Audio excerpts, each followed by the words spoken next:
A toalha estava encharcada de sangue. Eu segurava ela com as duas mãos. Mãos que não tremiam. Esse era o detalhe que me assustou. Não o sangue, não a dor no lábio. As mãos que não tremiam, porque aquilo significava que eu tinha chegado num lugar onde aquilo não me surpreendia mais. E quando você chega nesse lugar, quando o sangue no pano vira rotina, algo dentro de você toma uma decisão que a sua cabeça ainda não sabe que tomou. Eu ia sair. Não sabia como, não sabia quando. Mas alguma coisa em mim, naquela noite, encerrou o contrato. Mas antes de te contar como saí, preciso te contar o que me fez ficar por tanto tempo. Porque quem nunca esteve nesse lugar pensa que é fácil ir embora. Não é. Eu me chamo Carmen. Tenho 42 anos. Moro num apartamento pequeno em Recife. Janela que dá para um quintal com amendoeira, chão de cerâmica fria de manhã, cheiro de café que eu faço do jeito que eu quero. Isso que acabei de descrever, esse apartamento, esse café, essa liberdade de fazer do jeito que eu quero, levou anos para conquistar. E antes de ter isso, tive 21 anos de uma vida diferente.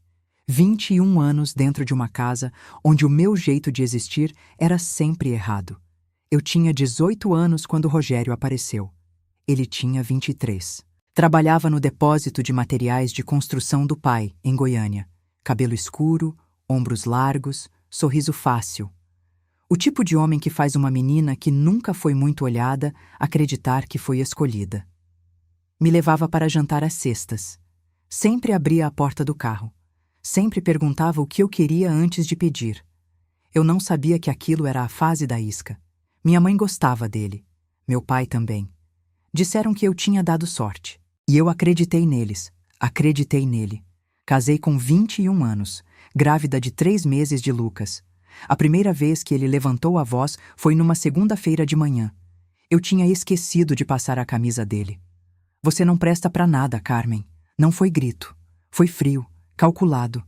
Fiquei parada com o ferro na mão, cheirando a tecido queimado, sem entender o que tinha acontecido com o homem que me trouxe flores na semana anterior. A segunda vez foi um mês depois. Depois disso, parei de contar. Tem uma coisa cruel que acontece com quem vive dentro de uma violência que cresce devagar. Você não percebe o momento exato em que perdeu a liberdade. Ela não foi tomada de uma vez. Foi sendo retirada em parcelas pequenas, como dinheiro saindo de uma conta sem que você veja o saldo cair. O primeiro sinal foi o celular. Ele nunca me deu a senha. E se eu chegasse perto quando ele estava digitando, ele virava o aparelho com uma naturalidade que me fazia sentir errada por ter olhado. Aprendi rápido. Olhar para o celular dele era uma provocação. Num sábado à tarde, o aparelho tocou enquanto ele estava no banheiro. Era um número salvo só com um emoji. Um coração laranja. Eu olhei por 3 segundos. Coloquei o celular de volta na mesa, no mesmo lugar, na mesma posição. Não fiz nada. Engoli essa explicação sem mastigar. O segundo sinal foi a garçonete do barzinho do Toninho. Rogério frequentava aquele lugar toda quinta-feira. No começo me convidava. Depois parou. Você não gosta desse ambiente, Carmen. Fica em casa com o menino. Lucas tinha 4 anos e eu tinha uma vida que cabia dentro de 4 paredes. Uma vez, fui buscar Rogério porque o carro tinha dado problema. Entrei no bar. Ela estava lá. Keila, 20 e poucos anos, cabelo comprido, sorriso largo. A mão no ombro dele enquanto ria de alguma coisa. Ele se afastou quando me viu entrar. E eu sorri educada para ela. Peguei as chaves da mesa, saí. Engoli também. O terceiro sinal veio pela boca da minha cunhada Sônia. Num almoço de domingo, enquanto descascava a laranja, ela disse sem olhar para mim: Rogério tá muito na rua essa semana. Minha mãe estava perguntando. Todo mundo na mesa ouviu. Ninguém olhou para mim. Eu continuei servindo o arroz. Ignorei os 3 sinais. Não porque era ingênua, porque tinha medo do que viria depois de perguntar. E esse medo, aprendi mais tarde, era exatamente o que ele cultivou em mim ao longo de anos. Larguei meu curso de administração no 2º semestre porque ele disse que não fazia sentido eu trabalhar. Eu sustento você, Carmen. Você não precisa disso. Na época, achei que era cuidado. Hoje sei que era controle. Fiquei em casa cuidando do Lucas desde que ele nasceu. Fiz isso com amor, com entrega, com um cuidado que não me arrependo, porque meu filho é a coisa mais linda que veio de tudo isso. Mas enquanto eu dava mamada às 2 da manhã, Rogério dormia. Enquanto eu levava Lucas ao médico de ônibus porque ele tinha ficado com o carro, Rogério almoçava fora. Enquanto eu economizava no mercado para o dinheiro do mês fechar, Rogério bebia no bar e dizia que precisava de mais. Tem uma tarde de outubro que não sai da minha cabeça. Lucas tinha 2 anos. Rogério tinha chegado bem-humorado, trouxe brigadeiro da padaria e a gente ficou os 3 no tapete da sala vendo desenho animado. Naquele momento eu pensei, é isso. Esse é o homem que eu escolhi. Não sabia que aquelas tardes eram exceções que eu precisaria usar como argumento para aguentar as semanas ruins. Também não esqueço o dia do noivado. Ele me pediu na beira do lago, com uma garrafa de vinho e 2 copos de plástico, porque esqueceu os de vidro em casa. A gente riu muito disso. Eu guardei os copos de plástico numa caixa de sapato por anos. Escrevi na caixa, o dia mais feliz. Larguei amigas porque ele dizia que elas me influenciavam mal. Parei de visitar minha irmã Teresa porque ele ficava de mau humor quando eu voltava de lá. Mudei o jeito de me vestir porque ele dizia que eu estava chamando atenção demais. Uma blusa de alça numa tarde de calor virou discussão. Virou porta batendo. Virou minha cabeça batendo na parede. E eu ficava. Porque achava que era minha obrigação. Porque achava que havia algo em mim que provocava aquilo. Porque achava que amor era exatamente isso. Aguentar. Com o tempo, os intervalos foram ficando mais curtos. Nos primeiros anos eram meses. Depois foram semanas. Depois foram dias. Numa quarta-feira de agosto, Lucas tinha ido dormir na casa da avó. Éramos só nós 2. Fiz macarrão ao sugo com frango, do jeito que ele gostava. Ele chegou às 11 da noite cheirando a cerveja e a um perfume que não era o dele. Você foi naquele bar de novo? Que interrogatório é esse, Carmen? Não é interrogatório, é uma pergunta. Você fica me enchendo o saco toda vez que eu chego. Rogério, são 11 horas. Ele me empurrou. Não com força suficiente para eu cair. Suficiente para eu entender que precisava parar de falar. E eu parei. Fui para o quarto. Me deitei de costas, olhando para o teto. Ele dormiu no sofá. De manhã estava normal. Fez café, perguntou se tinha pão. Eu respondi que sim. A vizinha do andar de cima, Dona Aparecida, me parou no corredor certa manhã. Ela segurou meu braço com aquela delicadeza de quem não sabe bem o que fazer com o que sabe. Filha, eu ouço os barulhos. Se precisar de alguma coisa, bate na minha porta. Eu sorri. Disse que estava tudo bem. Entrei no elevador e fiquei olhando para o espelho embaçado da cabine. Meu olho direito estava levemente roxo. Eu tinha tentado cobrir com base. Não tinha conseguido direito. O aniversário de 15 anos da filha da minha amiga Cleo virou batalha de 2 horas. Rogério não queria que eu fosse. Festa de adolescente. Que ridículo. É minha amiga, Rogério. Eu quero ir. Você vai ficar lá até que horas? Bebendo com quem? É um aniversário de 15 anos. No fim, fui. Cheguei atrasada, fiquei 1 hora, voltei antes do combinado. Mesmo assim, ele estava esperando na porta com aquela expressão que eu aprendi a reconhecer. Aprendi a reconhecer porque aprendi que vinha coisa depois dessa expressão. Foi no mês seguinte que a suspeita sobre Keila deixou de ser suspeita. Eu estava na cozinha quando vi uma mensagem aparecer na tela do celular dele. Ele tinha esquecido o aparelho no balcão. Não precisei pegar o celular. A notificação apareceu sozinha. Saudade de ontem. Foi lindo demais. O nome salvo era Keila Barr. Fiquei parada diante daquela tela por um tempo que não sei medir. As mãos não tremeram. Esse foi o detalhe mais assustador. Não o que estava escrito. As mãos que não tremeram. Se você ainda não é inscrita no canal, se inscreve agora. Toda semana tem uma história nova aqui que vai te prender do começo ao fim, igual essa está te prendendo. É só clicar no botão embaixo. Ele voltou do trabalho naquela tarde como se nada existisse. Jogou as chaves na mesa. Abriu a geladeira. Perguntou o que tinha para o jantar. Eu respondi. Não sei exatamente o que respondi, mas respondi alguma coisa com voz normal. Fui para a pia lavar os pratos do almoço. A água era morna, depois ficou fria. Eu continuei com as mãos dentro. Ele ligou a televisão na sala. O som chegava até a cozinha. Noticiário, previsão de tempo, alguma coisa sobre futebol. Eu continuei na pia, mãos dentro da água fria. Não chorei, não gritei, não confrontei. Pensei no Lucas, que estava no quarto fazendo lição. Pensei na minha mãe, que ia dizer para eu aguentar. Pensei na minha irmã Teresa, que ia dizer que eu sabia desde o começo. Pensei em mim, em quem eu tinha sido aos 18 anos, naquela menina que achava que tinha sido escolhida. Tinha uma foto pendurada na parede da cozinha. Era de quando Lucas tinha 2 anos.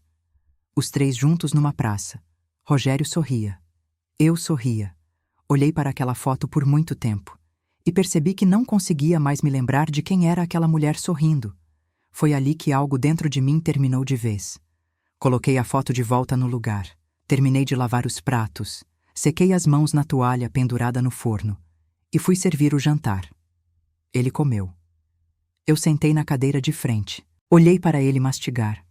E pela primeira vez em anos, não tive medo. Só tive clareza. Uma clareza que entrou fria pelo peito e foi descendo devagar, como água. Levei 3 semanas para conseguir fazer alguma coisa. 3 semanas em que continuei acordando, fazendo o café, levando o Lucas para a escola, voltando, cozinhando, limpando, deitando. Por fora, eu era a mesma. Por dentro, eu era um quarto às 3 da manhã, sem uma luz sequer. O primeiro colapso aconteceu numa terça-feira. Lucas tinha ido para a escola, Rogério para o trabalho. Fui até a cozinha fazer café e não consegui. Fiquei parada diante da chaleira por 40 minutos. Não chorei. Não sentei. Fiquei de pé, olhando para aquela chaleira como se ela pudesse me dizer o que fazer. Às 11 da manhã, ainda não tinha tomado café. Fui para a cama vestida e fiquei deitada de olhos abertos até a hora de buscar Lucas. O segundo colapso foi no mercado. Estava na fila do caixa quando a caixa, uma menina nova que eu nunca tinha visto, me perguntou se estava tudo bem. "Tô ótima", respondi. Mas minha voz saiu diferente do que eu planejei. Ela me olhou por um segundo, a mais do que o necessário. Peguei as sacolas. Saí. Coloquei tudo no banco de trás. Sentei no banco do motorista. E só aí deixei sair. Chorei por 40 minutos dentro do carro, no estacionamento do mercado. Um choro sem som, só lágrimas. Só um aperto no peito que não deixava o ar entrar direito. O terceiro colapso foi o mais difícil. E o mais envergonhoso. Foi uma noite em que Rogério foi mais gentil do que de costume. Trouxe pão de queijo. Perguntou como eu estava. Sentou do meu lado no sofá e ficou assistindo televisão sem me incomodar. E eu fiquei ali pensando. Talvez eu tenha exagerado. Talvez seja eu. Talvez a mensagem não fosse o que parecia. Esse pensamento me envergonhou mais do que qualquer coisa que ele tinha me feito, porque eu sabia que era mentira. E mesmo assim, deixei aquele pensamento existir por algumas horas, ali no sofá, ao lado dele. Quando finalmente falei com alguém, foi com a Cleo. Não sei como ela soube que algo estava errado, talvez pelo olhar, talvez porque me conhecia há tempo demais. Ela me ligou numa sexta. "Carmen, eu preciso te ver." Nos encontramos no café perto da casa dela. Ela ficou me olhando por um tempo antes de falar qualquer coisa. "O que está acontecendo, minha filha?" E eu não soube o que dizer. Não porque não havia nada, havia muito. Havia anos de coisa, mas não sabia por onde começar. Ela ficou ali de qualquer forma. Tomou o café com leite.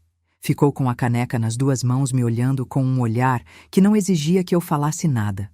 E eu fiquei pensando que ela não poderia entender. Que eu estava sozinha de um jeito que boa vontade e café com leite não alcançavam. Rogério ligou 2 vezes naquela semana. Na primeira, deixei cair a chamada. Na segunda, atendi sem querer. "Carmen, você vai ficar assim para sempre?" Silêncio. "Olha, eu sei que você tá brava, mas exagero é exagero." "Rogério, Não tenho nada para falar agora. Você tá inventando coisa na cabeça. Você sempre faz isso. Desliguei. Fiquei com o celular na mão por uns 5 minutos. Tinha uma parte de mim, pequena, exausta, cansada de tudo, que queria ter continuado aquela ligação. Que queria ter dito: tá bom, vamos fingir que não aconteceu nada, porque é mais fácil do que isso aqui. Mas eu sabia o preço desse caminho. E eu não tinha mais moeda para pagar.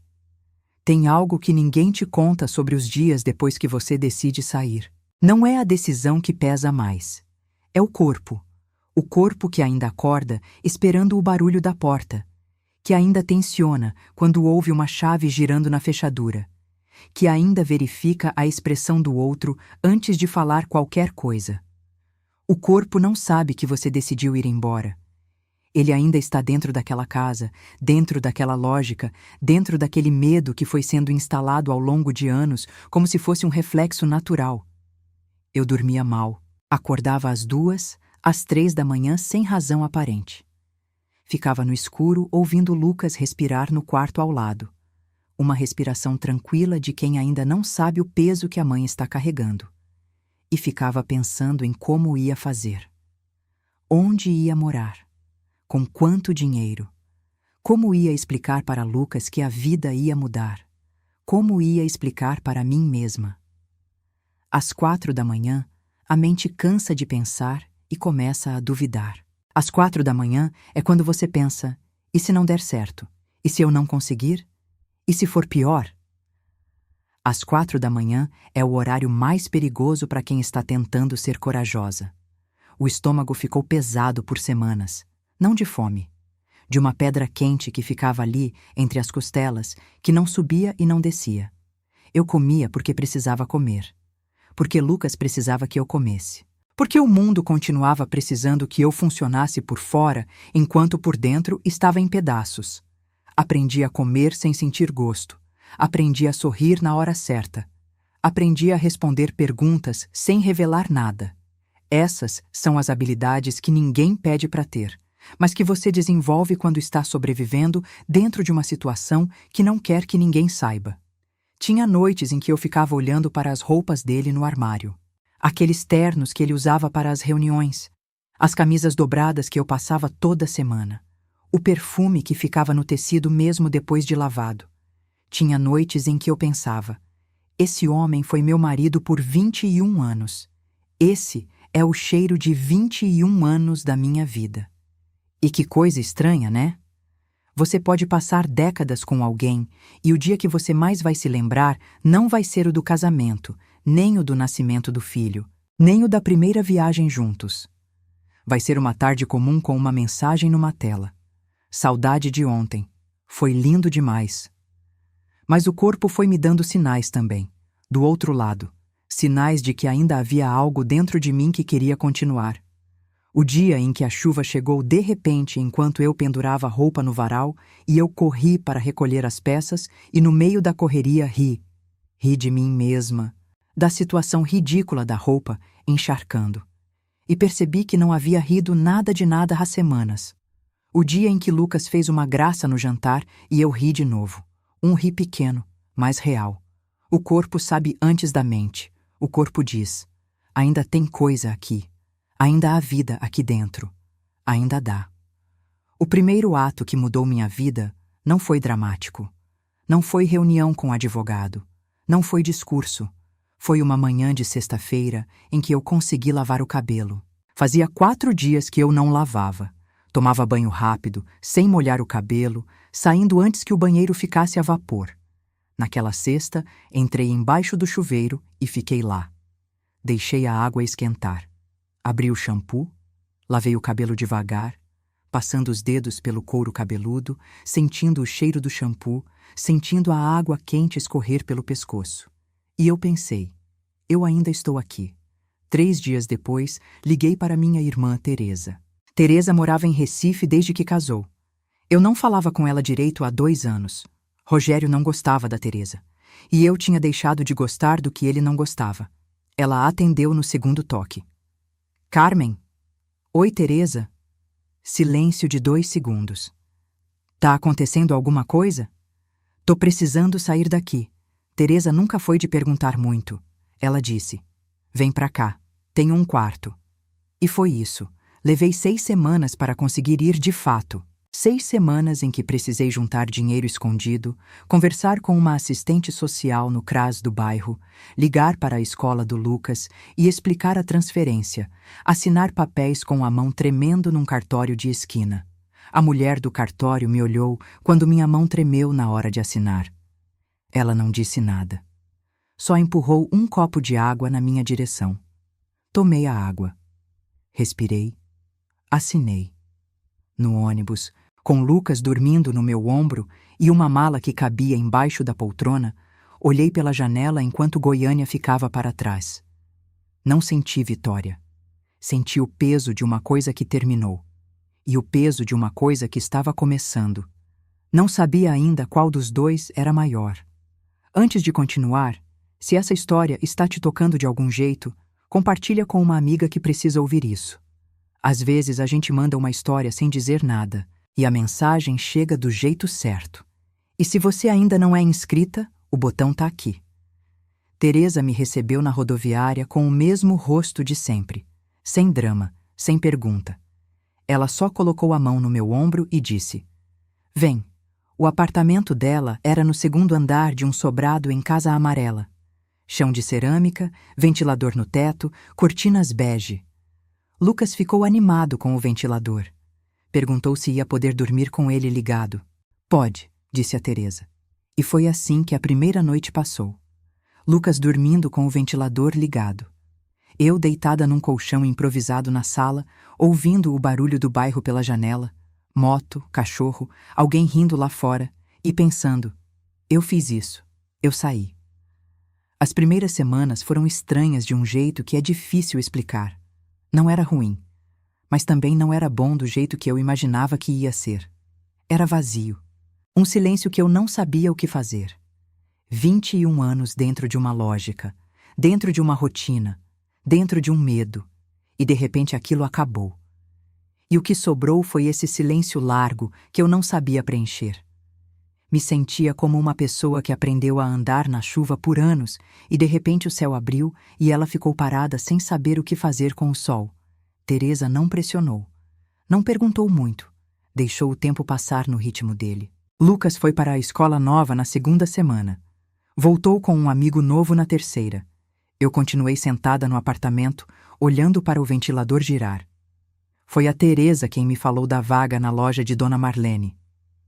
É em Boa Viagem, loja de roupa feminina. Ela precisa de alguém para atender. Eu nunca trabalhei em loja, Teresa. Você atendeu cliente a vida inteira, Carmen, só que sem receber. Fiquei pensando nessa frase por 2 dias. No 3º, liguei para Dona Marlene. No primeiro dia de trabalho, cheguei meia hora antes e fiquei sentada num banco do lado de fora, sem conseguir entrar. Fiquei lá, na calçada, olhando para a porta de vidro com o nome da loja escrito em dourado. Uma mulher que eu não conhecia passando com uma sacola me olhou e sorriu, sem motivo nenhum. Eu sorri de volta e entrei. Dona Marlene tinha 60 e poucos anos e mais histórias na pele do que cabelos na cabeça. Na 2ª semana, ela me disse: você tem uma calma, Carmen. As pessoas confiam em você. Nunca tinha me descrito assim. Calma, confiável. Levei aquelas palavras comigo por semanas. As repetia baixinho quando acordava às 4 da manhã com aquela antiga ansiedade. Calma. Confiável. Fui crescendo na loja devagar. Aprendi a organizar o estoque. Aprendi a receber mercadoria. Aprendi a abrir o caixa e fechar o caixa. Aprendi que eu tinha habilidades que passaram 21 anos esperando ser usadas. No 3º mês, Dona Marlene me deu um aumento. Pequeno, mas real. Naquela noite, sentada na beira da cama do quarto que a Teresa tinha me dado, olhei para o número no contra-cheque. Era um número que eu tinha ganhado, que ninguém tinha me dado, ninguém tinha liberado, ninguém tinha avaliado se eu merecia. Eu tinha trabalhado e tinha recebido. Chorei. Não de tristeza, de uma coisa que não tinha nome direito. Comecei a me arrumar de novo, não para ninguém, para mim. Voltei a usar blusas de alça no calor. Pintei as unhas de vermelho vivo numa tarde de domingo porque quis. Deixei o cabelo crescer. E ninguém disse nada. Ninguém olhou feio. Ninguém perguntou para quem. Aquela liberdade tão simples me fez perceber o tamanho do que eu tinha vivido. Porque quando a ausência do controle parece extraordinária, é porque o controle esteve presente por tempo demais. Lucas se adaptou mais rápido do que eu. Criança é assim. O mundo deles é menor e mais concreto. Tem escola, tem amigo, tem bola, tem lanche. E se a mãe está bem, eles ficam bem. Ele nunca perguntou muito sobre o pai. Uma vez, num jantar, perguntou se ia falar com ele. Eu disse que ele podia falar, que o pai estava bem, que quando ele quisesse, a gente via como. Lucas assentiu e voltou para o prato. Fiquei olhando para ele comer. Pensei, esse menino vai ficar bem. Esse menino já está ficando bem. E aquilo foi suficiente para mim naquela noite. 6 meses depois que saí de Goiânia, recebi uma mensagem da minha cunhada Sônia. A mesma Sônia do almoço de domingo. A mesma que disse, sem olhar para mim, que Rogério estava muito na rua. A mensagem era longa. Eu li 2 vezes. Rogério tinha perdido o emprego no depósito. O pai tinha vendido a empresa para um sobrinho e ele tinha ficado de fora. A Keila tinha sumido depois de 2 meses. Não era o que ele pensava, escreveu Sônia, sem explicar mais. Ele estava morando na casa da mãe. Sônia escreveu isso como se fosse notícia importante. Como se fosse informação que eu precisasse receber. Li a mensagem. Fechei o celular. Coloquei o celular na mesa e voltei para a novela que eu estava assistindo com a Teresa. Não senti alegria. Não senti pena. Não senti nada que eu precisasse processar ou nomear. E esse nada, esse silêncio dentro de mim quando li o nome dele, foi a coisa mais poderosa que eu senti em todo aquele tempo. Porque por 21 anos, o nome dele ocupou espaço dentro de mim que ele não merecia. Medo, antecipação, ansiedade, alívio quando estava bem-humorado, tensão quando não estava. E agora? Nada. Nada é liberdade. 2 meses depois, ele ligou. Eu vi o número na tela. Deixei tocar. Depois desliguei. Não porque estava brava, porque não havia nada a dizer. Porque a vida que eu estava construindo não tinha espaço para essa conversa. Não era raiva. Era simplesmente. Aquela história acabou. Foi numa tarde de sábado, numa feirinha de artesanato em Olinda, que o conheci. Lucas estava comigo. Tínhamos saído para passear sem destino certo. Uma das coisas que aprendi a fazer.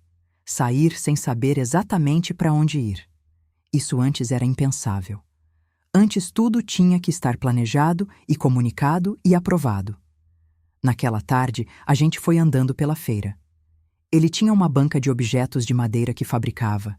Caixinhas, porta-retratos, pequenas esculturas. Parei porque vi um porta-retrato de madeira clara com uma foto de uma praia vazia dentro. Posso personalizar com uma foto sua, ele disse, sem pressão. Posso deixar assim? Perguntei. Ele riu. Pode. É uma praia em Maracaípe. Fica a 1 hora daqui. A gente conversou por 40 minutos naquela banca. Sobre nada importante.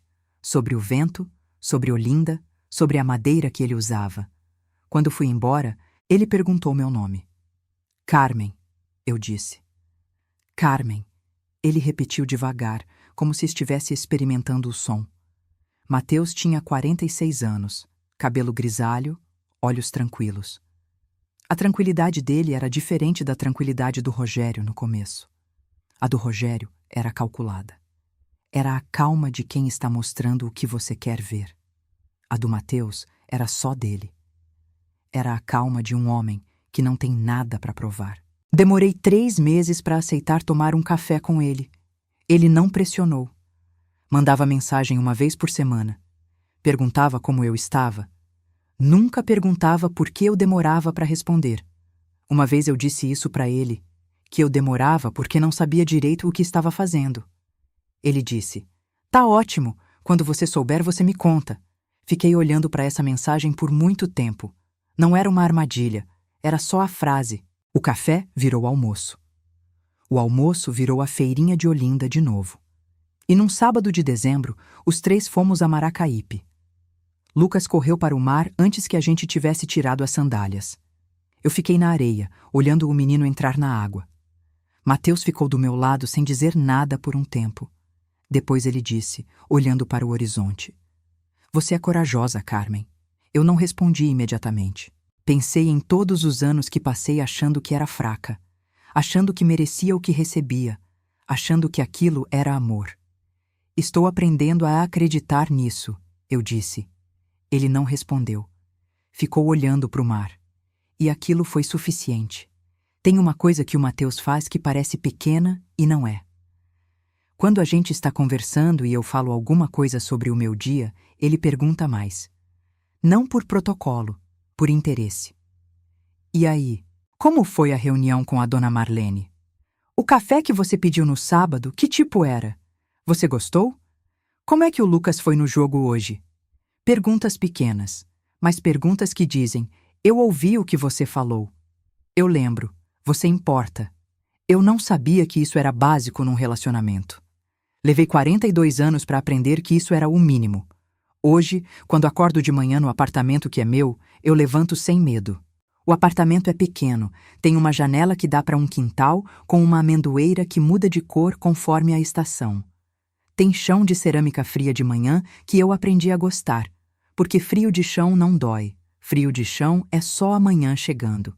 Lucas tem 20 anos agora. Joga futebol todo sábado num campo de terra perto daqui. Volta suado e bem-humorado. Faz faculdade à noite, curso de logística que ele escolheu sozinho. Ele não sabe de tudo. Sabe que saímos de lá por uma razão. Sabe que a mãe dele tomou uma decisão difícil. E que estamos bem.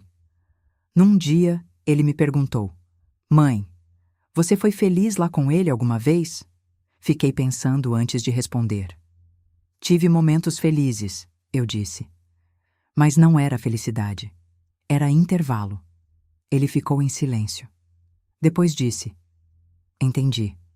E eu acho que ele entendeu mesmo. Peguei aquela foto antiga da praça, a dos três juntos quando Lucas tinha 2 anos, e a coloquei dentro de um envelope. Não joguei fora, não queimei. Só coloquei dentro de um envelope e guardei numa caixa, no fundo do guarda-roupa. Para Lucas, quando ele for grande, se quiser ver. Para mim, não preciso mais. Há umas semanas, um sábado de manhã, que não estava planejado para ser especial, se tornou especial. Lucas tinha dormido na casa de um amigo. Mateus estava lá. Acordei antes dele. Fiz café no ritmo que eu gosto. Sem pressa, sem som de televisão, sem ninguém me pedindo nada. Fui até a varanda com a caneca nas mãos. O bairro estava quieto. A amendoeira estava com folhas novas, aquelas verdes bem claras de quem está recomeçando. Fiquei ali. Só fiquei ali e pensei: esse é o lugar que eu construí, não de tijolo, de escolha. Cada escolha pequena e difícil que fiz ao longo desses anos construiu esse lugar. O cartório com a mão tremendo. O ônibus com Lucas no ombro. A porta da loja de vidro que demorei meia hora para abrir. O café que recusei e depois aceitei. A frase do Mateus que ficou gravada: "Quando você souber, você me conta."